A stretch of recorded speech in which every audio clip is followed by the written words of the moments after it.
Hi. Today I'm gonna be showing my May wrap up, and I think I'll also at the same time do my June TBR just because I didn't read all that many books in May. I mainly just read 2 different series, one of them being a manga series. So yeah, let's get started. First, I read volumes 8 to 13 of the Moriarty the Patriot mangas. I've already talked about this manga series on my channel a lot. I always pitch it as Death Note meet Black Butler with the Sherlock Holmes original stories. That's always how I describe it, and I think it's the most accurate thing I can say about it. And it's a lot of fun. I've already said this, but I've finished the first season of the anime. The second season I think comes out in October, so I can't wait for that. The first season ends where volume 14 ends, which is going to be what I'm going to be reading next month. And so far, because I read them in French, so far in French there is only up to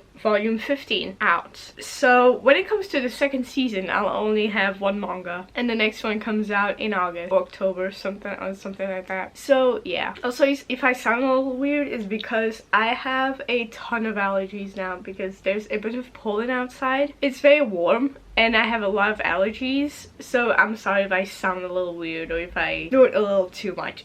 I don't think I'll be able to explain what happens in each of these mangas just because it's a story that continues every time, and each chapter is just a fun time, especially because I feel like, I don't know if it was accidental or the writers and the creators of this manga did it on purpose, but Sherlock and Moriarty are both so queer-coded. There is one extra chapter in one of these mangas that is essentially all of the characters taking one of Moriarty's classes. There is a scene in that, just like 3 panels that are just so queer-coded. I'm like, was this done on purpose or is this just like accidental? Also, if you're looking for a manga to put on your June TBR for Pride Month, I think this one would also be fun just because, like I said, it is very queer-coded, not just with Sherlock and Moriarty, but also between Sherlock and John, between Albert and Mycroft, and also a couple of other characters are also extremely queer-coded. Like, the whole thing is gay. It just is. And then also,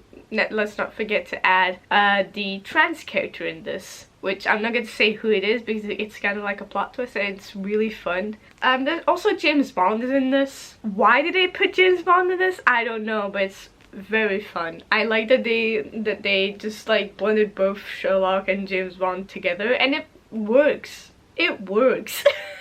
Next, of course, I also finished the Caraval series. I read Legendary and Finale in May, and oh my god, I think the reason why I couldn't read any of the books in May except for the manga is because I loved the series so much, especially the last book. I really loved the series, and it to the point where it put me in a reading slump. Like, I wanted to have another book. I wanted to continue. I even considered rereading Once Upon a Broken Heart and The Ballad of Never After, because if you didn't know, the Once Upon a Broken Heart series is a sequel series to Caraval. Now, I read Once Upon a Broken Heart first, and then I read Caraval just because I wanted to have more of this world and I couldn't wait till October for the 3rd book to come out. So I decided to pick up this series, and I do not regret it. I heard a lot of people say that Caraval is very different from Once Upon a Broken Heart when it comes to writing and stuff like that, but like at the same time I don't feel like the writing is that different. The world is a bit different, yeah, but I think it still fits together with like the fairy tale aspect of Once Upon a Broken Heart because of the fates, and especially Jack's when they arrive mainly in the 2nd and 3rd book. So it's kind of like a really good transition from the Caraval series to Once Upon a Broken Heart because of the fates, because in the last book they are a lot more present than in the 2 first books.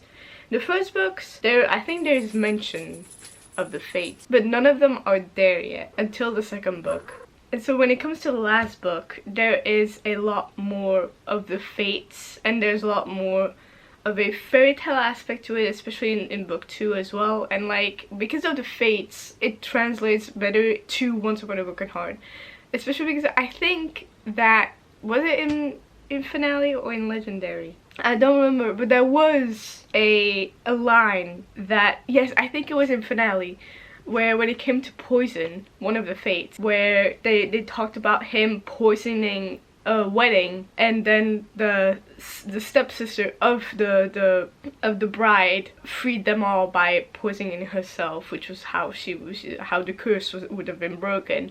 And that is what happens to Evangeline Once Upon a Broken Heart, and me and everyone else who was reading it on the Discord server now. And I mean, we all were like, is this where they connect? Is this where both books connect? Because I don't know if Once Upon a Broken Heart takes place after finale or during, you know, because of that one line. And it also kind of connected between, like, it just fits, you know, it fits. Like, that's an actual theory that I have, that like that is literally where Once Upon a Broken Heart starts. I'm sorry. I love this series so much.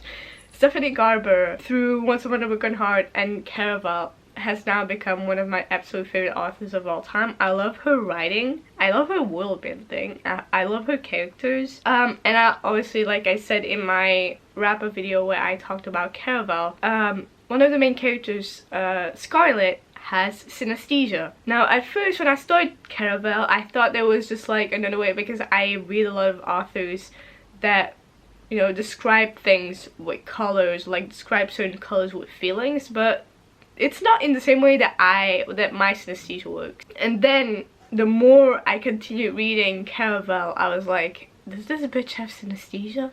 Because the way she described her feelings with colors usually are very similar to the way that I see feelings with the colors that I see. Does that make sense? And then there was one line that actually confirmed it, that she said that ever since she was a child, she could see her emotions with colors. And I was just like, oh my god, like a character having synesthesia was the kind of representation I never knew I needed, just because it's something that is so rare. I don't know the exact statistics of it, but I know that it's rare, to the point where I didn't even know there was not something that everybody had, that when you listen to a song, you don't automatically see the beats like flash with colors, or like when you know, you have emotions, you feel something, you can actually just like say, oh, I'm feeling red, I'm feeling turquoise, or something like that. That's not a thing that people do, apparently.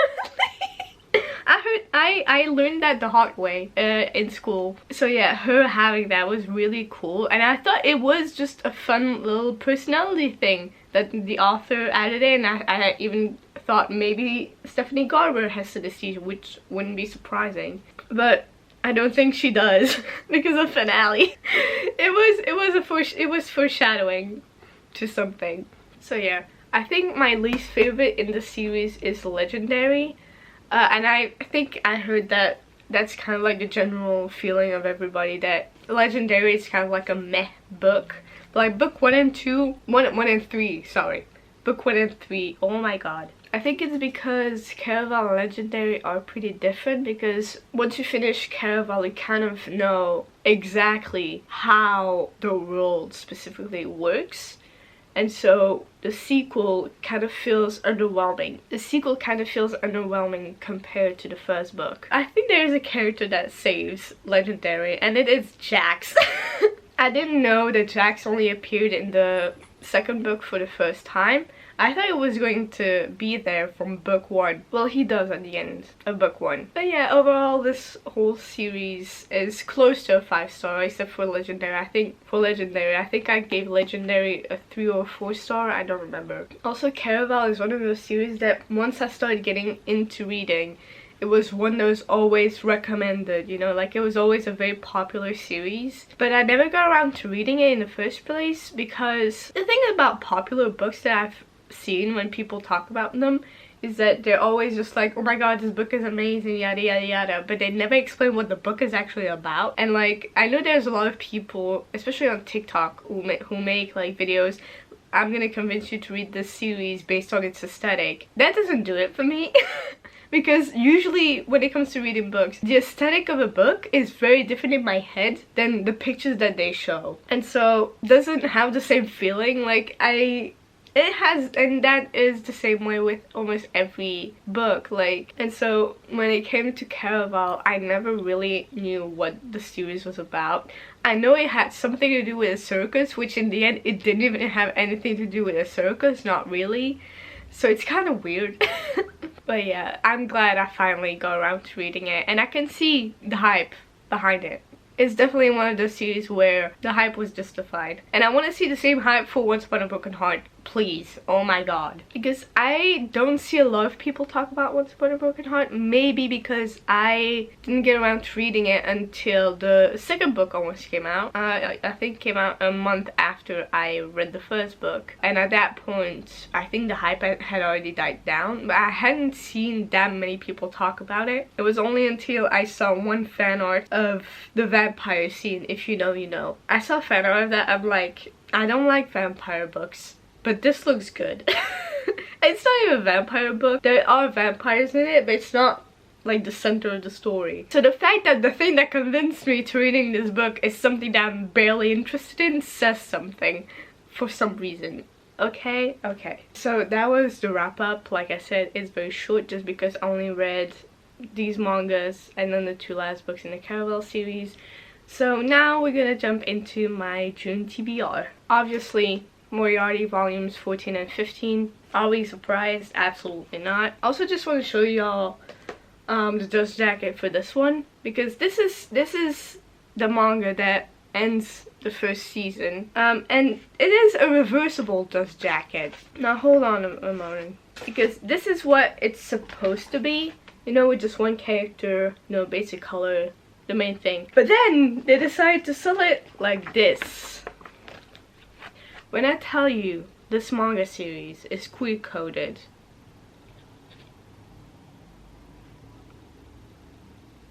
I'll make an entire video just to prove that this manga series is gay.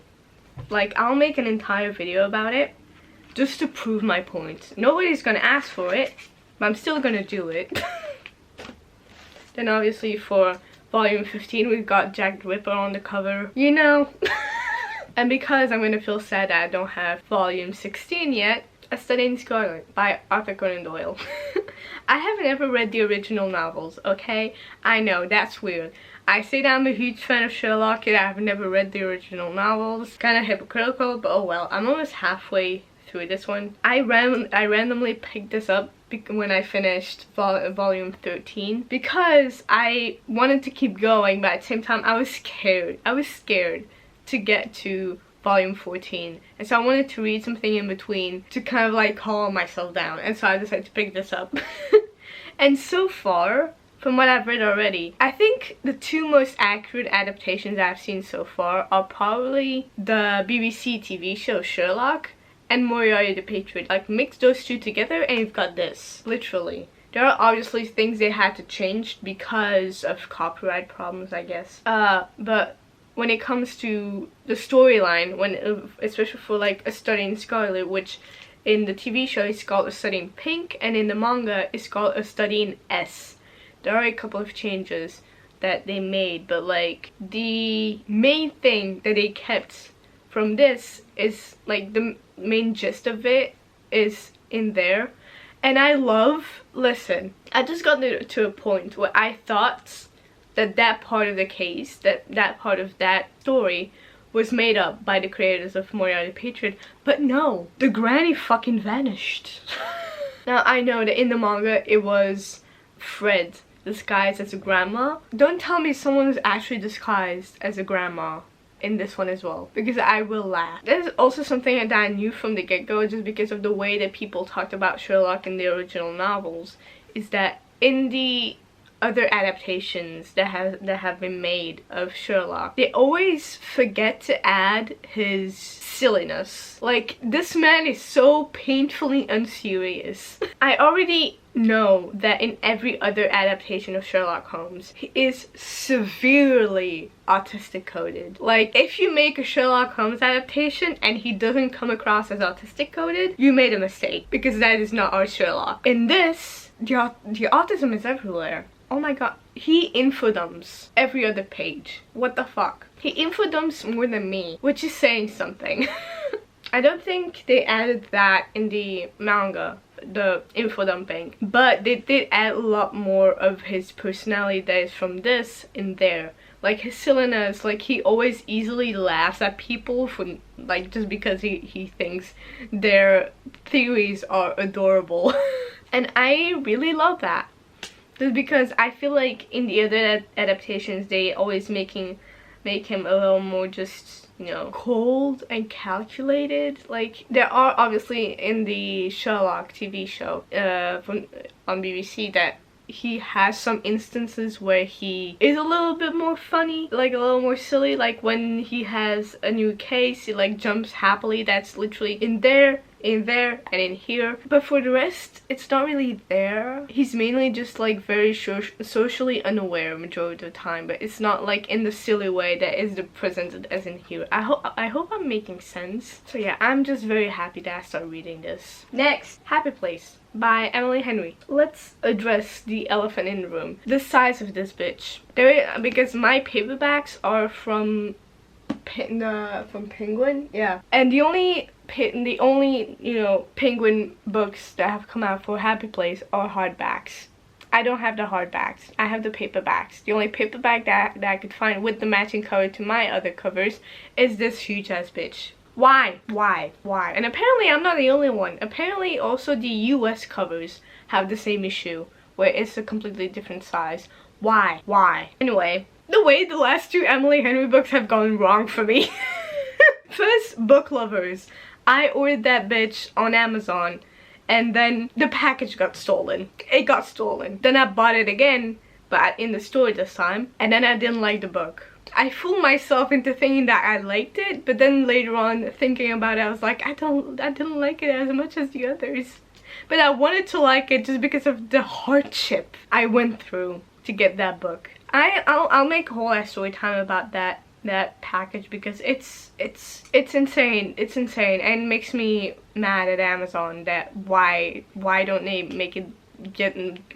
get my package delivered with my local post office like they used to do? Why? Anyway, I mean, at this point Emily Henry is one of those authors where I just instantly have to buy her books, because I read Beach Read like 3 years ago, I don't remember. I read it and I absolutely loved it. I read You and Me on Vacation. I didn't like it as much as Beach Read. Like it's pretty much on second, and then Book Lovers is in third, so we'll see where this one goes. I've heard nothing but good stuff about it. I don't know what it's about, but that doesn't matter. It's Emily Henry. Even if I don't like the story, I know that it's going to make me laugh. The only thing I do know about it is that it's about a couple that broke up and they didn't tell their friend group that they broke up, and I think every year they go on holiday all together to a cabin, and this year is the last year they can go on vacation because the cabin is getting sold, so they want to put up a front and like pretend they're still together for this last vacation to the cabin. And I'm assuming they fall back in love with each other because I think they also have to pretend to still be together to fool their friends and stuff like that. So it's about to be chaos all over, and I absolutely love it. I've also heard nothing but good stuff about it. I heard that it's very cute. I heard it's very fun. So yeah, and since I am going on vacation to visit my family in Tenerife tomorrow, I'll probably be taking this one with me. Well, maybe not physically. I think I'm gonna buy it on my Kindle because it's a big bitch and she's heavy as well. Why is she heavy? Emily Henry books aren't usually heavy. They're light. They're cute. This bitch ain't cute. Anyway, next book is Astrid Parker Doesn't Fail, which is a sequel to Delilah Green Doesn't Care, which I read last year, and it was one of my absolute favorite books of the year, and so I got very excited for this one. It came out at the end of last year. I haven't read it yet just because it's like a summary book, so I wanted to read this summer. I don't know much about this. I know that it follows Astrid, which is the stepsister of Delilah, and she has this I think she has a home renovation, and because obviously in Delilah doesn't care, her marriage was broken up, so she's trying to get her life back together, and to do that she goes on to a reality TV show to renovate houses, and this time she renovates a inn in her town, and that the granddaughter of the owner of the inn also works with her but they have very different views on how to create stuff, because Astrid wants to make it more modern, but the granddaughter wants to keep it, you know, like the old town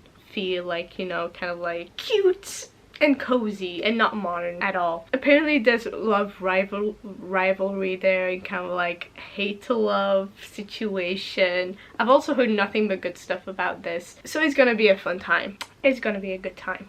And so yeah. Hello! Ashley Herring Blake is also becoming one of my Insta-buy authors. Even though I've only read one book of hers, I can just tell that her books are going to be everything for me. Because also I know that Astrid in the first book was straight, but I know it's Ashley Herring Blake is gonna turn gay. So yeah, I'm assuming she's gonna come out as bi or something along the lines. But like, I'm so excited to read this. I'm so excited and I'm scared to read this. So yeah, I think the third book also comes out at the end of this year. I think it comes out in August, if I remember correctly. I might be wrong. I'm probably wrong. Next book is She's a Haunting. This was one of my most anticipated reads of 2023. Because, I mean, I don't think I read the synopsis when I first saw it. I think I just saw the cover. I saw it was sapphic. It had haunted houses, and I immediately just like was like, okay, I'm gonna buy this shit.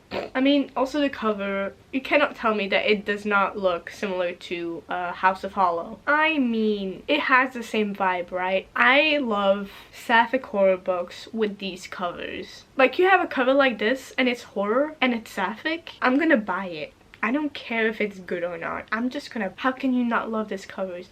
I know it's a trend with like sapphic horror books to have like a girl that's scared or crying with bugs everywhere on her face and in her mouth, with flowers as well. Like, it's a trend, okay? We've been known. I have a ton of other books with that same thing. I mean, just look at Horrid. Just look at Horrid. I don't think this one's sapphic, but it's the vibe, you know? It's a vibe. Those covers are just a vibe. So yeah, like I said, this book is sapphic. It has haunted houses, and I think it has, the main character has to prove that the house is haunted to save her sister and her family, and I think she teams up with a local girl named Florence.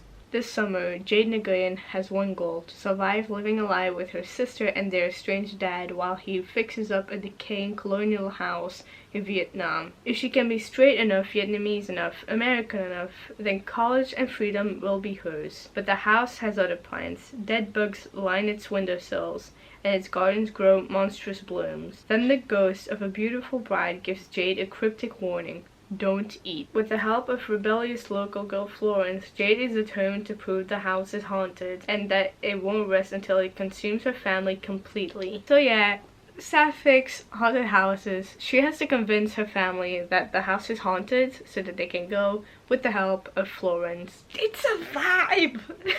I love haunted houses. I love lesbians. Anyway, I wanted to keep this one for Halloween, but at the same time I wanted to fill up my TBR for June with, you know, more gay books, even though obviously some of these aren't gay, but they're queer coded. And then there's Happy Place.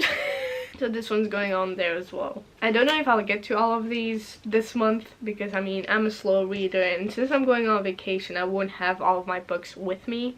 I think I'm gonna take like a couple of mangas with me, and then the other books that I want to read, I'll just buy them on my Kindle, just so that it's easier and lighter to travel with, because I will want to take my entire TBR cart with me. The next book on my TBR is Never Ever Getting Back Together by Sophie Gonzalez. Now, this is also one of my most anticipated reads of 2023, I think. Did it come out this year? Or did it come out last year? I don't remember. I don't remember anything. I don't remember my name. This book has a trope in it that I usually hate, which is the reality TV show trope. But this one is kind of different, because it's a reality TV show where the guy invites all of his exes to spend time with them, each of them again, and maybe reconcile a bit with one of them. But obviously the two main girls are both exes of his, and he cheated on one of them with the other. And so they kind of team up together to take revenge, but at the end they start to fall in love with each other. Can you see why this is on my Pride TBR? Yeah. So yeah, just that premise alone was really fun, just because by looking at it, I didn't think it was going to be sapphic. I thought it was going to be the annoying kind of like story where there's one guy and two girls are fighting for his affection, which if that is a book that you're writing, there's the door. So yeah, also, can someone tell me what the fuck happened here? Can you see that? Can you see that? I literally had to break the pages apart because they were like stitched together, not stitched together, but like they were attached to each other, not glued, but just like weird. What the fuck? I don't know. Anyway, moving on. And the last book on my TBR is A Marvelous Light by Freya Marska. This book, oh my god, I have seen this a bit everywhere. I've seen it a lot on TikTok and on Instagram, but no one has ever told me what it's about. I found out that it has, you know, magic. It has wizards, right? Enter a hidden world of magic, manners, and mayhem. That sounds really fun. I know it's gay, and I know the sequel is sapphic, so I'm very excited. But yeah, I've never seen anybody say anything negative about this book, which is always a plus. I've only heard people saying that they love it. I've never seen anybody say anything negative about it, so that's very exciting. So it has a secret world of magic, and it's like, I think it's set in like the 1800s, judging by the clothes that they're wearing and the canes, also just the dresses of the sequel. I'm assuming it's like late 1800s, early 1900s, something like that. So yeah, this is the TBR for June. I'm probably not going to be able to get to all of these because I am going on vacation to visit family, so I'm assuming they're going to drag me about a little bit, so I won't have time to sit in the sun because apparently recently it's been very bad weather. Even the weather in Belgium seems to be better. Global warming is really concerning. But yeah, I'll hopefully to get to most of these. I'm assuming I'll be able to get through the mangas and then studying Scarlet, and then I'm probably going to be able to read one of, maybe two of the others. But like, I like to have like a big TBR for the month. Just so that I don't feel pressure to actually read the exact book that I have on there. Just like pick one of them. And I'm assuming that I'm already going to pick another one, a completely different one. Just because Never Ever Getting Back Together was not on my TBR originally. It was She Gets the Girl, but I ended up last minute changing it to Never Ever Getting Back Together, just because it's been on my most anticipated reads of 2023, and I was very excited about it.